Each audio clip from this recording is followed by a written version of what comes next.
किसी technical problem के कारण वो जो वीडियो है वो बीच में स्टॉप हो गया, तो इसी को मैं आगे कंटिन्यू करते हुए, तो आपको ये दोनों वीडियो जो है वो कंटिन्यूसली देखने हैं, तभी आपको ये टॉपिक है वो समझ में आएगा। तो हम बात कर रहे थे रेडियल सिमेट्री की। तो रेडियल सिमेट्री जो है उसमें किसी दो एक्स पर कोई ऐसी काल्पनिक रेखा खींच के जंतु को दो समान भागों में विभाजित किया जा सकता है, तो वह सिमेट्री जो है वो रेडियल सिमेट्री कहलाती है। तो यहाँ पर आप देखिए कि रेडियल सिमेट्री जो है वो सिलेंट्रेटा और टिनोफोरा के सदस्यों में पाई जाती है, और उसमें किसी दो एक्स यानी मान लीजिए वो एक्स और वाई एक्स हैं, उस पर हम उसको दो समान भागों में विभाजित कर देते हैं। तो जैसे मान लीजिए कि एक जो ये सिलेंट्रेटा का सदस्य है ओरिलिया, तो इसमें दो समान भागों मान लीजिए ये एक एक्सिस है, दूसरे इस एक्सिस है, इस पे हम इसको दो समान भागों में डिवाइड कर सकते हैं। लेकिन एक अनुप्रस्थ जो एक्सिस है इस पे हम उसको दो समान भागों में विभाजित नहीं कर सकते, क्योंकि इसका ऊपर का जो पोर्शन है वो अलग होगा और नीचे का अलग होगा।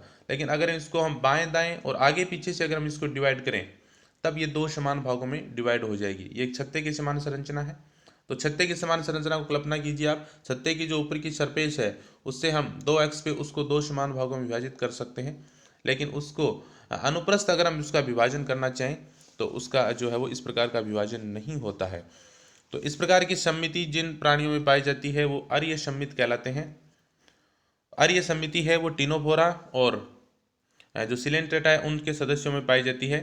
इकाइनोडर्मेटा के जो वयस्क प्राणी हैं उनमें भी अर्य सम्मिति देखने को मिलती है, लेकिन यहाँ पर इकाइनोडर्मेटा को हम अर्य सम्मित के अंतर्गत नहीं रखते हैं, क्योंकि वो ऐसा माना जाता है कि उनके जो लार्वा होते हैं उनमें द्विपार्श्व सम्मिति ही पाई जाती है। लेकिन बाद में अनुकूलन के लिए या विशेष प्रकार के रूपांतरण के लिए उनमें अर्य सम्मिति विकसित हो जाती है। लेकिन उनके उद्विकास से इतिहास में अगर हम देखें तो प्रारंभ में उनमें भी द्विपार्श्व सम्मिति बनती है, इसलिए उनको अर्य सम्मित प्राणियों के साथ नहीं रखा जाता है। उसके बाद में जो है वो आगे द्विपार्श्व सम्मिति या बायलैटरल सिमेट्री।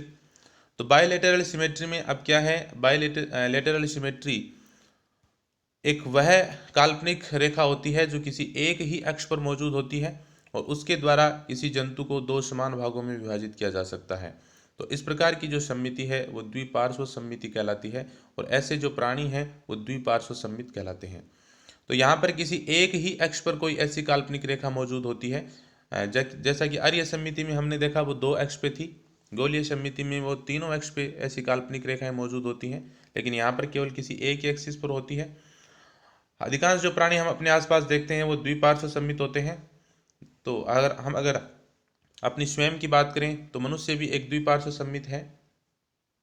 जितने भी प्राणी हम अपने आसपास जो देखते हैं वो लगभग सभी द्विपार्श्व सम्मित प्राणी हम देखते हैं। तो यहाँ पर केवल ये एक काल्पनिक रेखा है। जैसे अपनी स्वयं की बात करें तो जो ऊपर से लेकर नीचे तक एक बीच में एक मध्य हमारे एक रेखा है, जिसके द्वारा हम लेफ्ट और राइट दो समान भागों में डिवाइड होते दिखाई देते हैं।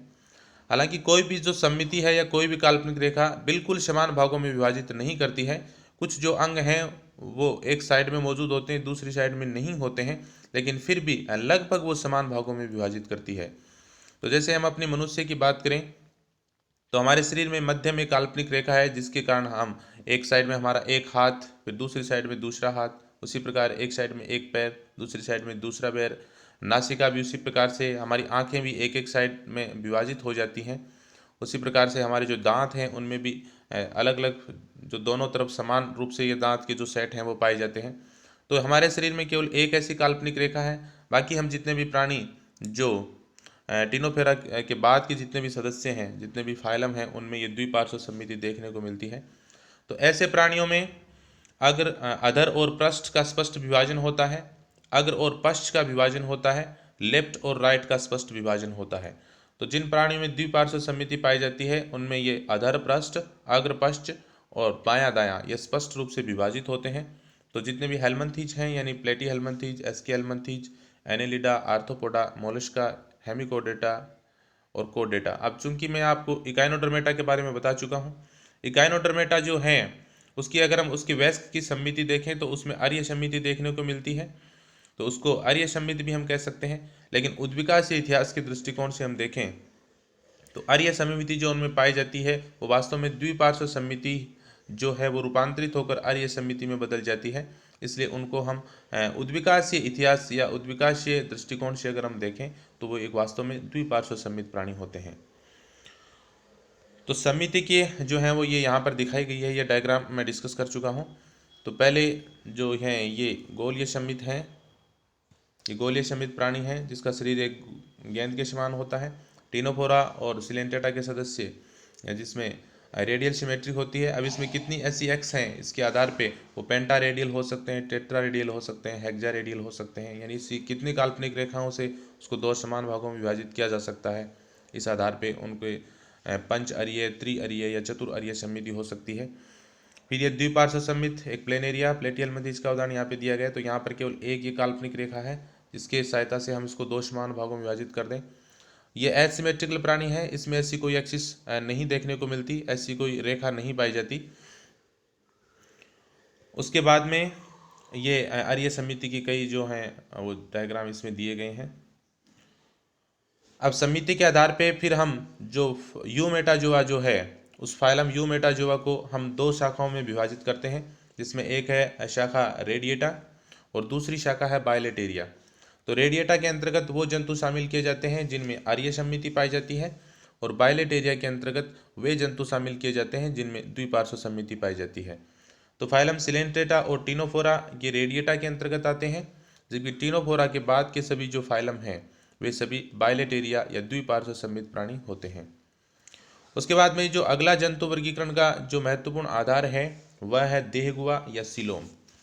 देहगुआ क्या होती है इसको समझने के लिए हमें थोड़ा भ्रूणीय परिवर्तन को थोड़ा ब्रीफ में जानना होगा, तो उसकी मैं थोड़ी यहाँ पे चर्चा कर लेता हूँ। भ्रूणीय परिवर्तन क्या होता है? हम जानते हैं कि जैसे ही एक मादा युग्मक जिसको एग सेल कहते हैं, मादा युग्मक और एक नर युग्मक जिसको स्पर्म या शुक्राणु कहते हैं, इनका निषेचन होने के बाद में एक कोशिकीय जायगोट बन जाता है। एक कोशिकीय जायगोट जो है वो एक द्विगुणित कोशिका होती है, क्योंकि यहाँ पर हमें पता है कि आधे जो गुणसूत्र हैं या एक अगुणित गुणसूत्रों का समुच्चय माता से प्राप्त होता है, और उसी प्रकार से एक अगुणित गुणसूत्रों का समुच्चय पिता से प्राप्त होता है। ये दोनों मिलकर एक वापस 2n सेल में बदल जाते हैं, द्विगुणित कोशिका बन जाती है जिसको जायगोट या युग्मनज कहते हैं। इस जायगोट में फिर आगे विभाजन प्रारंभ हो जाते हैं, और इस एक सेल से फिर दो सेल, 2 से 4, 4 से 8, 16, 32, इस प्रकार से सेल के नंबर हैं वो बढ़ने लगते हैं। ये जो कोशिका के जो विभाजन है जिनको विदलन या क्लीवेज कहा जाता है, इस दौरान इस भ्रूण का आकार नहीं बढ़ता है, भ्रूण का आकार वहीं रहता है, सिर्फ नंबर ऑफ सेल्स बढ़ते हैं। इसलिए बनने वाले जो सेल्स हैं वो आकार में छोटी होती हैं। ये जो एक स्टेज होती है तब ये एक जो भ्रूण है वो एक ठोस गेंद के समान हो जाता है, जो बिल्कुल ठोस होता है, जिसमें बिल्कुल सभी स्थानों पे कोशिकाएं भरी होती हैं। इसको मोरूला कहा जाता है। ये जो मोरूला है वो आगे उसके अंदर एक फिर गुहा का निर्माण होने लगता है, और इस प्रकार से जब इसके अंदर एक गुहा बन जाती है तो इसका ऊपर का जो आवरण है, वो जो कोशिकीय आवरण है, इसको ब्लास्टोडर्म कहते हैं। और कोशिकाओं का जो समूह है वो एक तरफ जो है वो विन्यासित होता है, उपस्थित होता है, और इस कोरक चरम और इस कोशिकाओं के पुंज के मध्य की जो ये स्थान है इसको एक ब्लास्टोसिल कहते हैं। ये जो अवस्था है ये ब्लास्टुला अवस्था कहलाती है। तो मोरूला के बाद में जो आगे बनने वाली जो एम्ब्रियोनिक स्टेज है वो ब्लास्टुला स्टेज कहलाती है। तो ब्लास्टुला स्टेज जो है वो अलग अलग प्राणियों की जो ब्लास्टुला हैं वो अलग अलग प्रकार के दिखाई देते हैं, उसमें थोड़ा बहुत डिफरेंस देखने को मिलता है। मनुष्य का जो ब्लास्टुला है जिसको कोरक पुट्टी या ब्लास्टोसिस्ट कहते हैं, मनुष्य का ब्लास्टुला कोरक पुट्टी या ब्लास्टोसिस्ट कहलाता है। तो मनुष्य के ब्लास्टुला में जो कोशिकाओं का जो पुंज है वो एक साइड में दिखाई देता है, जिसको इनर सेल मास कहते हैं, और बाहर की तरफ का जो ये आवरण है जिसको ब्लास्टोड्रम या कोरकचरम कहते हैं, और ये जो कैविटी है इसको ब्लास्टोसील या कोर्क गुहा कहा जाता है। यह स्टेज ब्लास्टुला स्टेज कहलाती है। उसके बाद में आगे आने वाली जो स्टेज है वह स्टेज जो है वो गेस्टुला अवस्था होती है। गेस्टुला अवस्था के दौरान अब भ्रूण में जनन अस्त्रों का निर्धारण होता है, जनन अस्त्रों का निर्माण होता है।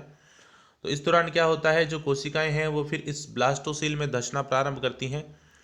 तो अब जब ये कोशिकाएं ब्लास्टोसील के अंदर धंसना प्रारंभ करती हैं तो जिस स्थान से ये अंदर की तरफ धंसती हैं वह स्थान ब्लास्टोपोर या कोरकरंध्र कहलाता है, और ये कोशिकाएं इस ब्लास्टोसील में धंसकर एक दूसरी गुहा बनाती हैं जिसको आर्के एंट्रोन या आध्यांत्र गुहा कहा जाता है। तो ये मान लीजिए कि यहाँ से कोशिकाओं ने अंदर धंसना प्रारंभ किया, तो अब ये जो भ्रूण है वो इस प्रकार का दिखाई देने लगता है।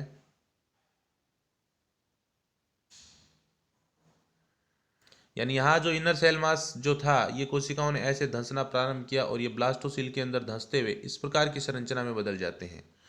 तो ये जो स्थान होता है ये ब्लास्टोपोर कहलाता है, कोरक रंध्र कहलाता है, ये ब्लास्टोपोर है।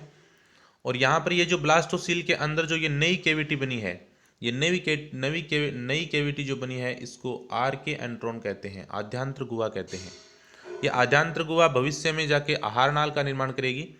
और यहाँ पर जो ये स्पेस जो बना है, ये स्पेस जो अभी बचा हुआ है इसको ब्लास्टोसिल या देह गुहा कहा जाता है। सॉरी, ये जो स्पेस जो ब्लास्टोसिल का बचा हुआ है इसको सिलोम या देह गुहा कहा जाता है। अब इस सिलोम के अंदर अगर ये पूर्ण रूप से अगर ये भर जाए, यानी इसमें सारी जो ये कोशिकाएं इसमें भर जाएं, तो ऐसी जो सिलोम है जिसमें ये कोई स्पेस बचता ही नहीं है, यानी कोई देह गुहा बचती नहीं है। तो अगर ये ब्लास्टोसिल पूर्ण रूप से भर जाए तो सिलोम बिल्कुल ही ना रहे। तो ऐसे जो जीव हैं जिनमें ये देह गुहा नहीं पाई जाती ये एसिलोमेट कहलाते हैं। लेकिन अगर ये सिलोम पाई जाती है और इस सिलोम को ऊपर फिर जो मीजोड्रम है या दूसरे जनन स्तर का निर्माण है अगर ये हो जाता है, तो इस प्रकार के जंतु हैं वो सिलोमेट या देहगुह्य जंतु कहलाते हैं। तो देहगुहा आप समझते हैं कि जब गेस्टुलेशन के दौरान ब्लास्टोसील के अंदर कोशिकाएं धंसती हैं और एक आर्के एंट्रोन या आद्यांत्र गुहा का निर्माण करती हैं, तो आर्के एंट्रोन और कोरक चर्म या ब्लास्टोड्रम के मध्य का जो ब्लास्टोसील है वह ब्लास्टोसील जो है वो सिलोम या देहगुहा कहलाती है। जब ये देहगुहा ना रहे और उसमें कोशिकाएं भर जाएं या मिशोग्लिया इसमें भर जाए, अविभेदित कोशिकाओं का समूह अगर इसमें भर जाता है, तो ऐसे जो जंतु हैं वो एसिलोमेट या अदेहगुह्य कहलाते हैं। बाकी जो जंतु हैं जिनमें ये देहगुहा पाई जाती है वो सिलोमेट कहलाते हैं। तो अब हम सिलोम की उपस्थिति या अनुपस्थिति के आधार पे फिर जो हम इस जंतुओं का वर्गीकरण करते हैं, तो पहले एसिलोमेट या अदेहगुह्य प्राणी, इनमें ब्लास्टोसिल पूर्ण रूप से भरी होती है और उस ब्लास्टोसिल में मध्योतक या मिजेनकाइम द्वारा ये कोश संपूर्ण रूप से भर दी जाती है, तो एसिलोमेट कहलाते हैं। अब यहाँ पर आप ध्यान दीजिए, मान लीजिए ये गेस्टुला अवस्था है, ये बाहर का जो है वो कोरक चर्म है और ये आद्यांत्र गुहा, इसका अनुप्रस्थ काट ले रहे हैं हम। गेस्टुला अवस्था का अगर हम अनुप्रस्थ काट लें तो ये आर्केंट्रोन है जो भविष्य में आहार नाल का निर्माण करेगी, और ये जो स्पेस है ये सिलोम कहलाती है। अगर इस सिलोम में मिजेनकाइम भरा हुआ है, अविभेदित कोशिकाएं अगर इसमें उपस्थित हैं, तो ऐसे जंतुओं में कोई भी स्पेस नहीं होता है। आहार नाल और उसकी जो त्वचा है उस त्वचा के मध्य कोई स्थान नहीं होता है, वो पूर्ण रूप से भरा हुआ होता है। ऐसे जंतु एसिलोमेट कहलाते हैं। हालांकि ये त्रिस्तरीय होते हैं। बाहरी स्तर जो है वो एक्टोड्रम कहलाता है, आर्केंट्रोन का जो ये लेयर है वो एंडोड्रम कहलाता है, और ये जो बीच का स्तर है ये मीजोड्रम कहलाता है। लेकिन इनमें कहीं भी रिक्त स्थान या देहगुहा नहीं पाई जाती, तो ऐसे जो प्राणी है वो एसिलोमेट कहलाते हैं। प्लेटियलमंथीज के जो सदस्य होते हैं ये एसिलोमेट होते हैं। प्लेटियलमंथीज जो फाइलम है उसके प्राणी एसिलोमेट होते हैं। प्लेटियलमंथीज से नीचे के जो फाइलम है जिसमें सिलेंट्रेटा और टिनोफोरा हैं, उसमें केवल 2 ही जनन स्तर होते हैं। उसमें एक्टोड्रम और एंडोड्रम पाया जाता है, मीजोड्रम स्तर उनमें नहीं पाया जाता है, इसलिए उनमें हम सिलोम का जिक्र नहीं करते हैं। सिलोम की बात हम प्लेटिहेल्मंथीज और उसके बाद के जो फाइलम है उसमें हम करते हैं। उसके बाद में दूसरा जो फाइलम है दूसरा जो इसका सिलोम के आधार पे जो वर्गीकरण का जो तरीका है उसमें जो दूसरा वर्ग है वो है कूटगुह्य या स्यूडोसिलोमेट। स्यूडोसिलोमेट से मतलब है कि ऐसे प्राणी जिनमें वास्तविक देहगुहा का अभाव होता है। वास्तविक देहगुहा से मतलब है कि जब देहगुहा जो होती है वो देहगुहा बिल्कुल दोनों तरफ मीजोड्रम से घिरी हुई हो, उससे रेखित हो, इस प्रकार की देहगुहा वास्तविक देहगुहा कहलाती है।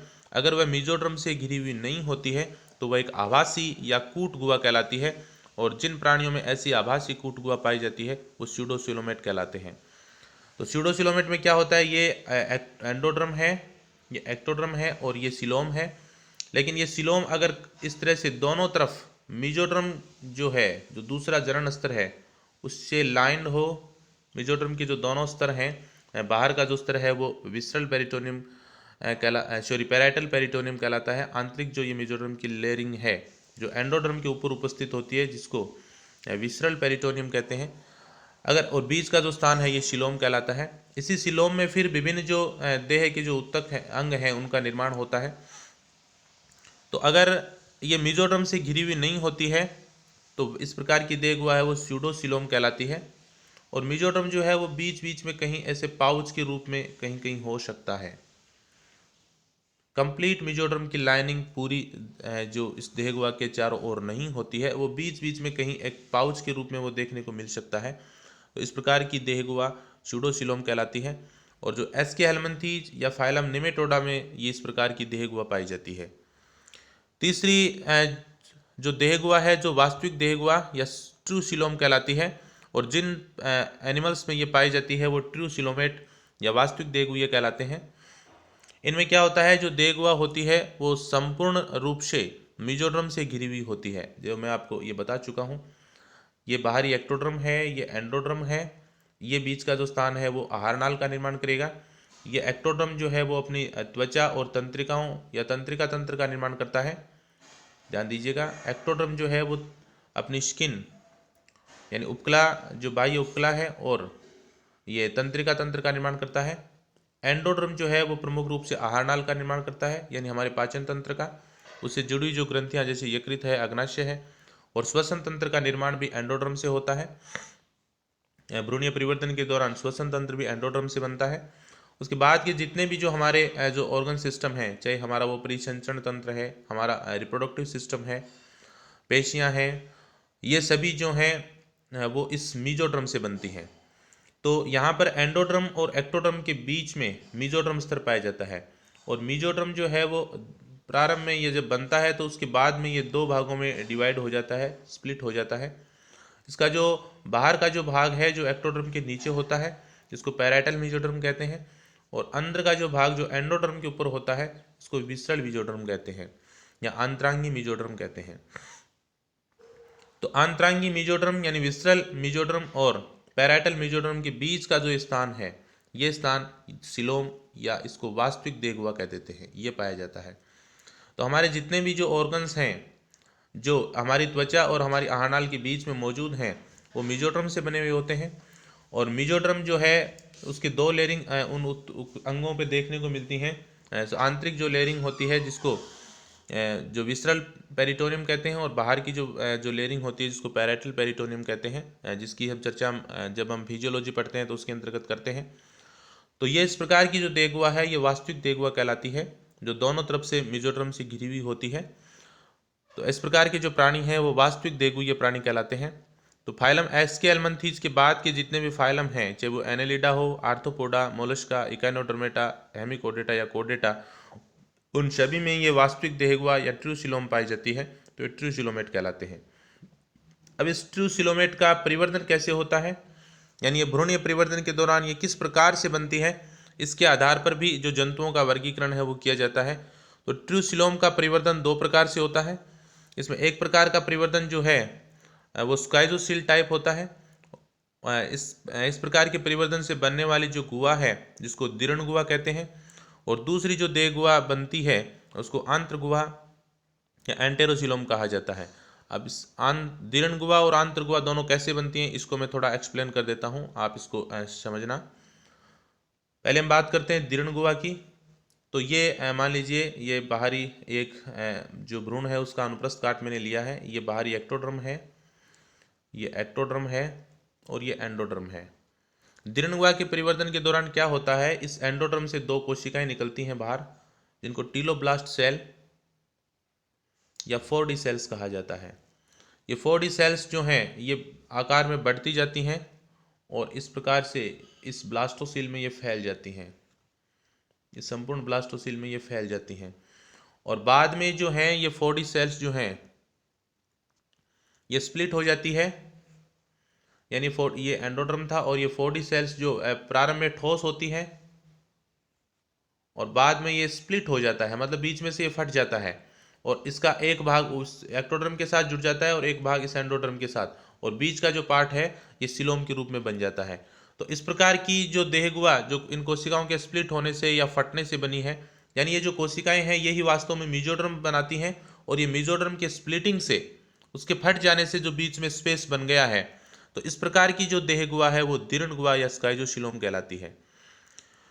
स्काइजोसीलोम जिन जंतुओं में पाई जाती है वो स्काइजोसीलोमेट कहलाते हैं, दीर्घगुही कहलाते हैं। इसमें एनेलिडा, आर्थ्रोपोडा, मोलस्का और जो कुछ माइनर फाइला हैं उनको इसमें शामिल किया गया है। दूसरी जो देह गुहा है जिसको आंत्र गुहा या एंटेरोसिलोम कहते हैं। तो एंटेरोसिलोम का निर्माण कैसे होता है इसको आप समझ लीजिए। ये एक भ्रूण का अनुप्रस्थ काट है। इसमें क्या होता है, जो एंडोड्रम है उस एंडोड्रम से प्रारंभ में इस पर कोई कोशिकाएं नहीं निकलती हैं, बल्कि इस एंडोड्रम है वो ही एक पाउच के रूप में दोनों साइड में थोड़ा इसके उभार से विकसित होते हैं।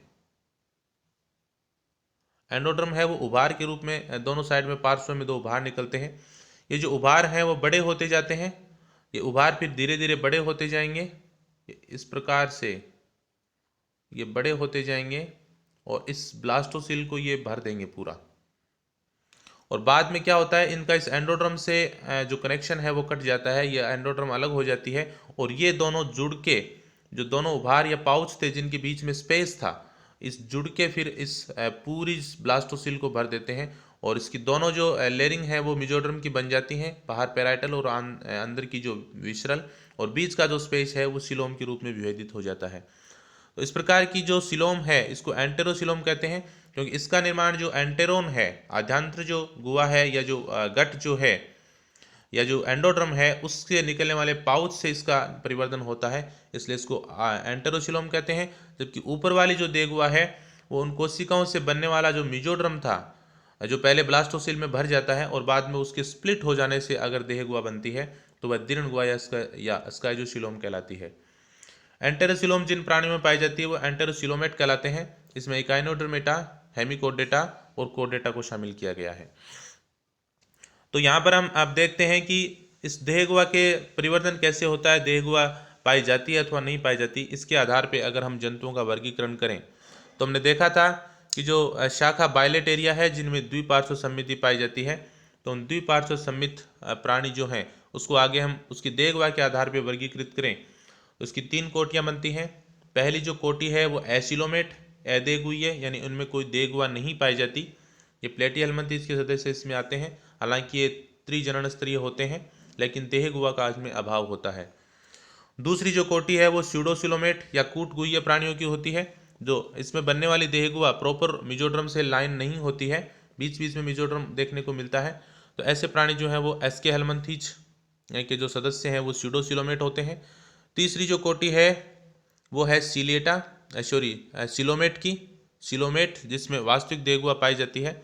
इसमें भी फिर 2 उपकोटियाँ बनती हैं, स्काइजोसिलोमेट जिनमें दीर्ण गुहा पाई जाती है और दूसरी है एंटेरोसिलोमेट जिसमें आंत्र गुहा पाई जाती है। दीर्ण गुहा जिनमें पाई जाती है उसमें फाइलम एनेलिडा, आर्थ्रोपोडा और मोलस्का को शामिल किया गया है, या ये प्राणी इसके अंतर्गत आते हैं। एंटेरोसिलोमेट जो है इसमें इकाइनोडर्मेटा, हेमिकोडेटा और कोडेटा संघ के प्राणी आते हैं। ये जो डायग्राम आप देख लीजिए यहाँ पर, ये देखिए रेडिएटा जो है जिसमें द्विपार्श्व सममिति होती है, तो इसमें 2 ही चरण स्तर देखने को मिलते हैं।